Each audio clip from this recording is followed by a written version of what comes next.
Is it a trade paperback? Is it a single issue? Or is it an omnibus? What the fuck?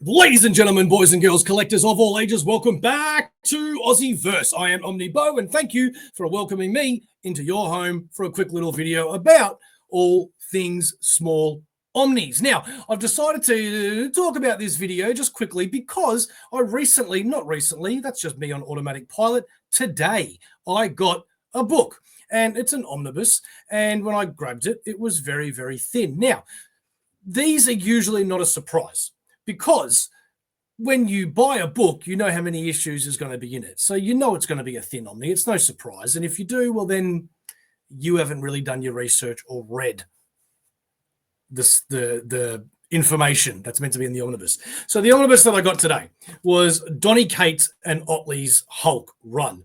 Now, as you can see, this is pretty thin, right? It's only 14, 15, 16 issues, 17 issues, and a free comic book day. And it got me to thinking, when do you call something an oversized hardcover or an omnibus? Now, the reason why I wanted to go into a little bit of detail here is because you have, if I may, see things like this, Civil War. This is apparently an oversized hardcover. That is not an omnibus, and the reason why it's not called an omnibus is because it is not the entire Civil War. This is only the entire Avengers run in Civil War. So Civil War, the Marvel made about 5 or 6 different Civil War oversized hardcover books. One being Civil War Avengers, next one being Civil War Spider-Man, next one being Civil War Fantastic Four, and so on and so on. So that's where the oversized hardcover name comes from. Now, the reason behind these books being called omnibuses, omnibuses? No, that's not right. Anyway, whatever the plural is because I guess in essence it is a complete run.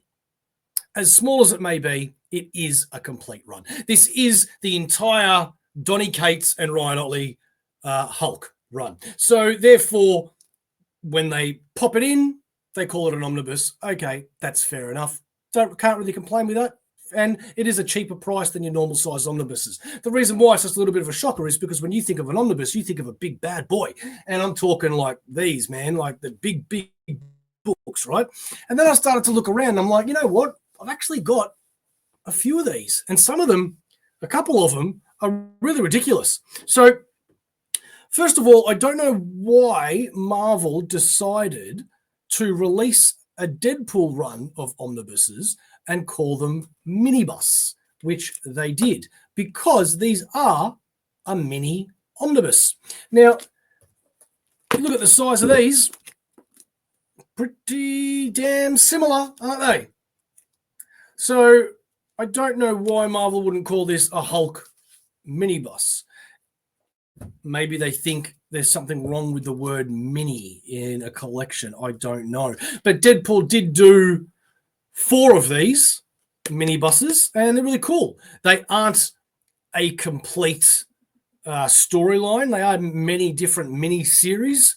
Like, for example, this one is Deadpool Suicide Kings, Deadpool Wade Wilson's War, Deadpool Pulp, a few issues here and there for some other things. And yeah, so, you know, maybe that's why it's not called an omnibus, because it's not the complete collection of a writer's run or an artist's run or something like that. And sometimes an omnibus is small for a production reasons. So, for example, when Brubaker was writing Captain America, they were pumping those omnis out so quickly that they didn't actually know how long it was going to go for. So they released what? They released one Captain America Omnibus, Volume 1 by Ed Brubaker, which was your normal size standard omnibus, you know, not too big, but definitely not too small as well. But then the next 2 omnibuses that came out after that were quite small.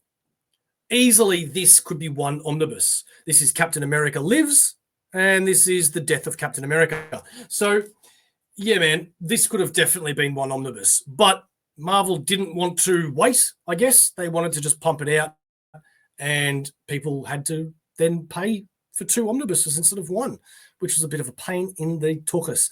And the other problem with it is that the next 2 preceding omnibuses after that, because Brubaker just kept going, were the normal size. So you have 1 big omnibus, 2 small, and then 2 normal size omnibuses. Doesn't quite look right on the shelf. But hey, it is what it is. Next up, we have, again, Howard the Duck, for example, by Chip Zdarsky. This is the entire run of Chip Zdarsky's Howard the Duck. However, it's small. Again, could be called a minibus, but it's not. It's an omnibus because it's the whole thing, right? Same goes for Doctor Strange by Jason Aaron. Same goes for these 1961 August sort of omnibuses here. Then you also have Marvel Universe by Donny Cates. This is just a mishmash of all different space stuff by Donny Cates. That's actually really, really good stories in here. However, look how thin that is. And I've probably got too many examples here because, you got Miss Marvel, for example. I'm guessing this is the same reason as the Ed Brubaker Captain America, because Miss Marvel kept going. And they definitely could have made this 3 times the size if they wanted to. But they didn't. And then the last 2 I'm going to show you is the Muppets. Yes, that is the entire Muppets, but that is, again, not that big. And then you also have the Superior Foes of Spider-Man. This is the entire run as well, but look at how small that baby is. Now, I guess it comes down to a bit of a joke when you'd have omnibuses that are even smaller than your oversized hardcovers. And I've got 2 prime examples of that. One is only came out, I think last year, maybe early this year. Don't remember. I think maybe late last year. And that is Planet of the Apes Adventures. This is very, very thin, very, very small. It is only 11 issues. And it's an omnibus, okay? So don't get me wrong. I am in no way complaining about owning these books. I am very, very grateful that I've got these books. I knew how thin they were going to be when I got them. I'm just saying, why are they an omnibus? Again, I'm being very contradictory here because I know why. It's because it's the whole collection. But it's so thin. That's all I'm trying to say. And I guess the last one, and people that actually know about omnibuses will know that this will be the last one because it's been notoriously made fun of for being how small it is. But hey, what are you going to do? And that is the Devil Dinosaur Omnibus. This is the first Marvel omnibus that I think has been so small that Marvel couldn't put the Marvel logo omnibus going vertically.